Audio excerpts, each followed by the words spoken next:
Om Sri Venkateshaya Namaha. Welcome to Scientist Priest program. Today, I am going to give you some inputs into the system of Archakas, the people who worship the Lord directly. And this system has been in vogue for last almost 2000 years.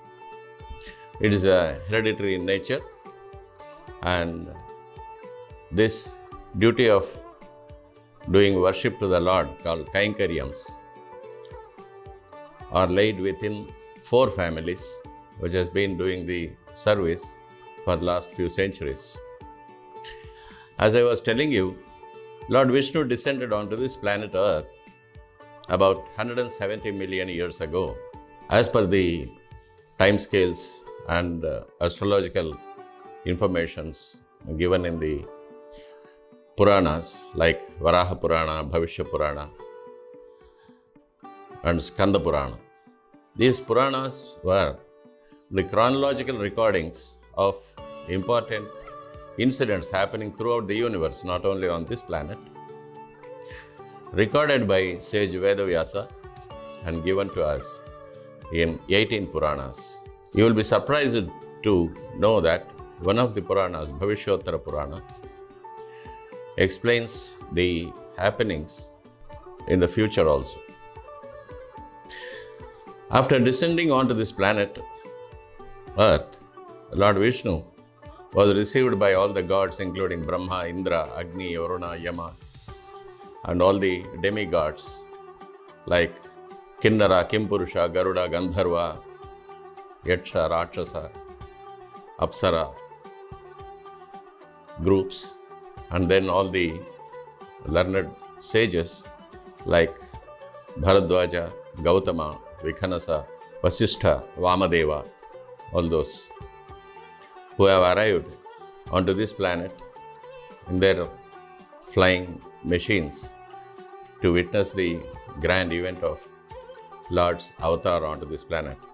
After receiving, they all pray to Lord to protect the human race and the planet, for which Lord Vishnu reacts in a positive way and assures them that he will stay on this planet till the end of Shvetavaraha Kalpa, a huge time limit consisting of thousands of millennia. Then Lord Vishnu orders the Vishwakarma, who is the architect of the gods, to build a beautiful temple for him with 1000 pillars and many towers and entrances and many prakaras and all the paraphernalia for him to live with.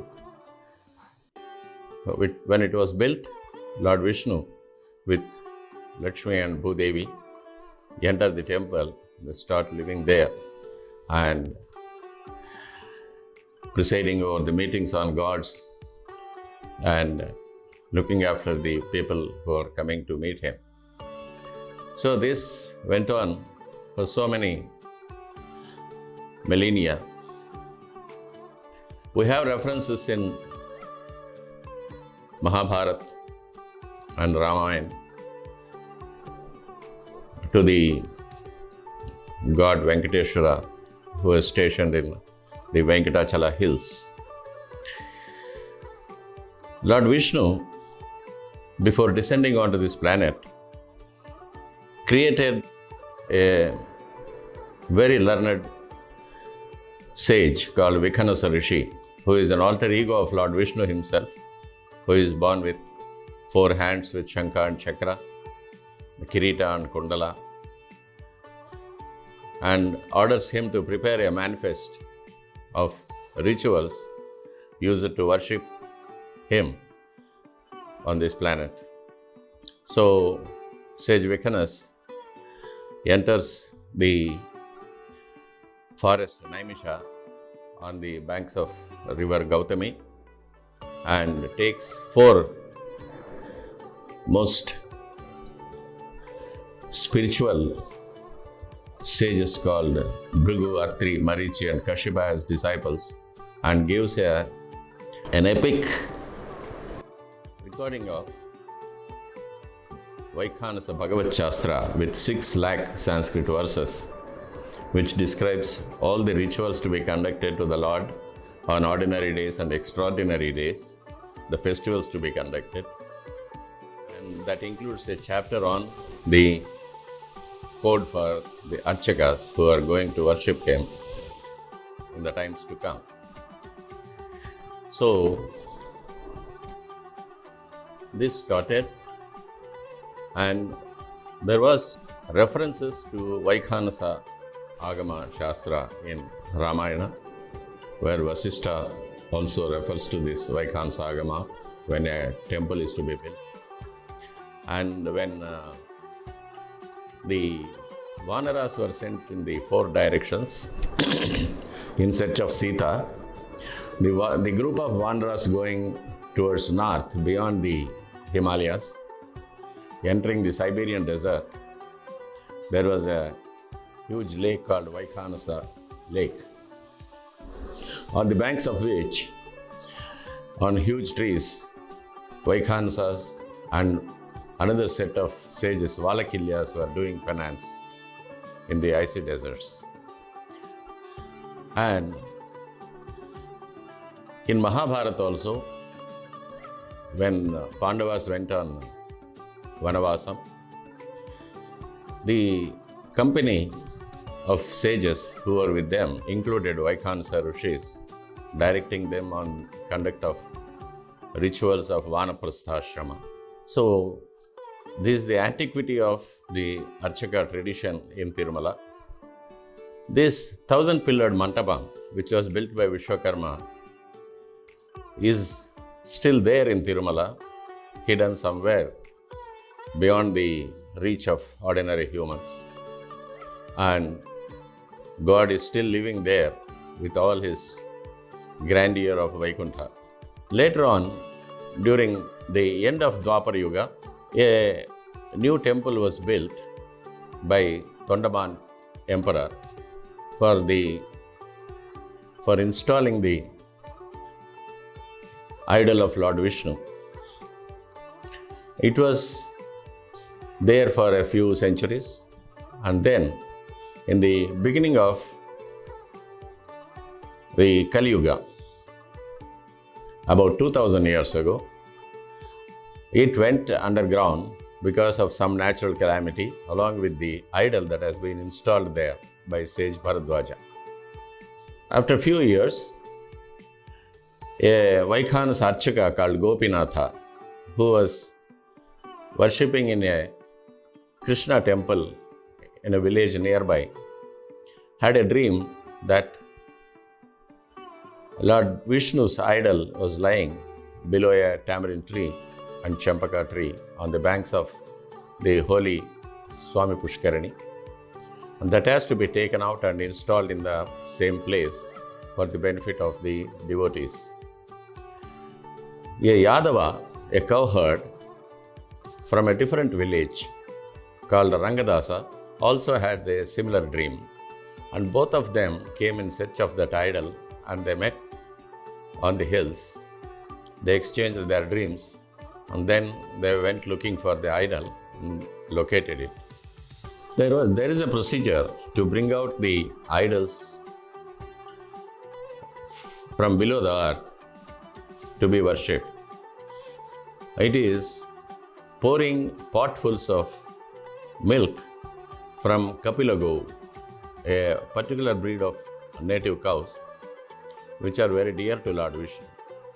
And when all the mud is washed away, the idol comes up, and it is taken out and then installed in the same place with all the rituals by sage Bharadwaja. That's why in Sahasranama he is called Bharadwaja Pratishthatre Namaha, and Lord Venkateswara Swami's Gotra is mentioned as Bharadwaja Gotra because of Prana Pratishtha done by Bharadwaja Maharshi. This priest, Gopinatha, started worshipping the Lord as per the Vaikhanasa Agam Shastra given by sage Vikhanasa.